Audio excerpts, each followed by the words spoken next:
Here's everything you need. You're going to need your basic soldering utilities, soldering iron, solder, flux, and solder pump, or a wick if you want to be a true engineer. You're going to need some extra wire. Hot glue gun is not necessary, but definitely recommended. And you're going to need a Dremel or some kind of drill. Like, this one should work fine. It's just going to be a little hard. You can also use the drill to unscrew shit. So you're also going to need wire cutters or some pair of scissors. Bonus points if you want to be a nerd and use the continuity shit on your multimeter. You're also going to need your mechanical keyboard switches. Wait a second, man. These ones are yellow, and I thought you used the brown ones, man. What the heck is going on? Okay, so I picked the browns because I thought, oh my god, they're gonna be so much more easier to get used to and everything because they're tactile, and rubber domes are tactile. Well, that's wrong. For two main reasons. That's the rebound time, which is way longer than rubber domes just because the mechanisms are just completely different for why they are tactile. And there's also the weighting. The weighting is just way too light, and that also adds to the rebound time being slower. So I found the pale yellow ones, and they're linear, and they're a higher weighting. I put them in the guitar, and I found that they're way better. It's just a lot more natural to use them, switching from a rubber dome to these, so just go with them. I'll put the link to both of these in the description, so if you want to experiment, have fun. And yeah. Back to the video. Alright, so I guess this is the tutorial bit now, so first step is to take it apart. So the second step is to cut off the actual circuit board. I got a little excited and I did it beforehand, but so essentially what we're going to be doing is mounting the switches right about like that. Right so that the actual piston is going to be over top of the contacts. So we're going to have to drill holes in the actual circuit board in order to get these boys to fit. Now there's a few places where these actually hook up to an actual PCB. There's the center nub and then the two little nubs on the side and then the contacts. What we're going to have to do is drill out a big hole in the middle, then kind of extend that hole to the side, and then extend the hole out in sort of a box shape in order to get the contacts in there. You should see on the board somewhere, if you cut it right, where the actual contact was supposed to be.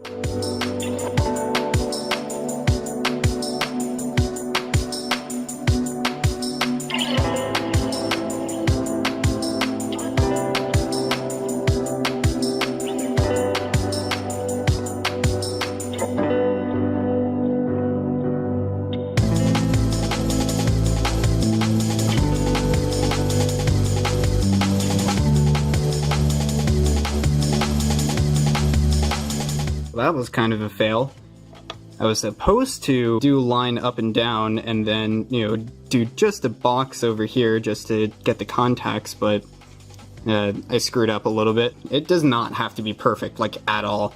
As long as it's not being obstructed by any other fret, it's totally fine. So essentially just do that for these 4 holes, and then we are going to hot glue them in place.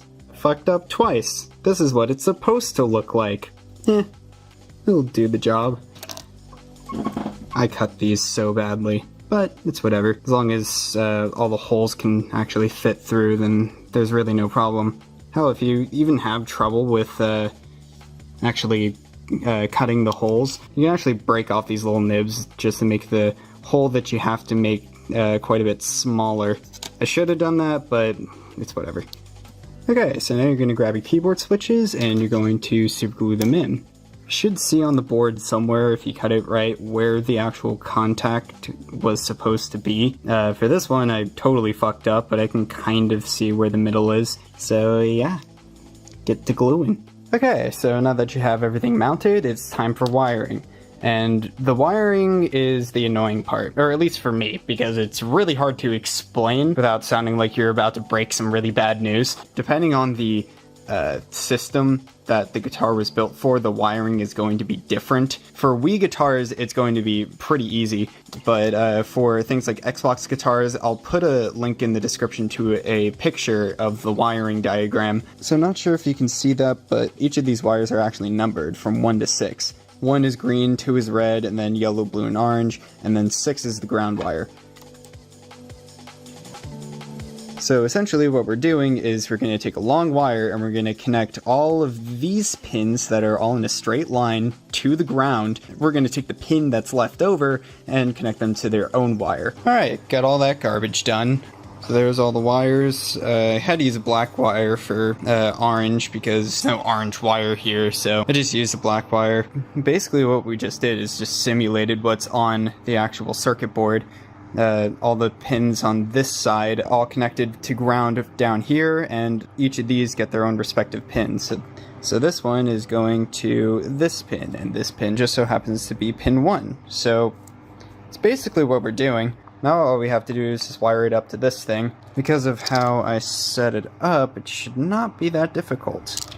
Alright, that was easy. Let's cover this in hot glue. Sick. Okay, so just screwed it in, we can just screw this together and go play, right? Well, no, this won't come together. Now, I did not screw these down all the way, but if I were to do so, see, all the buttons are now smashing against the fret buttons, and they can't really move anywhere. If you were to plug this in, then all the buttons would just be pressed down, so what do? Well, what you can do is unscrew this a little bit. In order to accommodate that, we're going to have to route out this bottom, these braces here. This is what holds the circuit board in place when there's rubber pads in it. So what we're going to have to do is break all of these off and then replace it with something else. I realized I could just rip them all out using my wire cutters, and that's what I did. So all those little braces are gone. That one's still there, but they should be good enough. So now, what we're going to have to do is do a little bit of tensioning. So because these are kind of compressed already, there's going to be a little bit of flex. What we're going to do is loosen up these screws so that this is still screwed in and still on there, but it's not flexing. We're just going to close this up and see how it feels. So just put it together, and as you can see, the buttons are actually sinking in to the guitar, which does not feel very good. And another thing is that the circuit board is actually bowed still. Orange button doesn't sink in at all, but the yellow button definitely does. So we're gonna have to put some wadding in the back in order to straighten out the PCB and also make it a little bit sturdier. Basically just a matter of taking it apart, adding or removing any padding or adjusting the screws until you get it pretty much how you like. Yeah. That is much better. Still a little bit. Green fret is definitely up there. But yeah, it's about as close as I can get. So I'm going to screw this back together and call this done. Alright, here's the guitar. This is the neck I modded. The body is just a guitar that I Arduino modded successfully, unlike the other two that are right next to me. So as you can see, it is fully functional.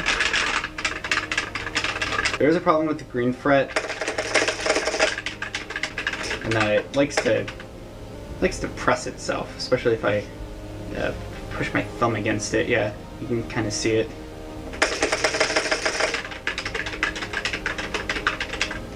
So, yeah, that's pretty much it.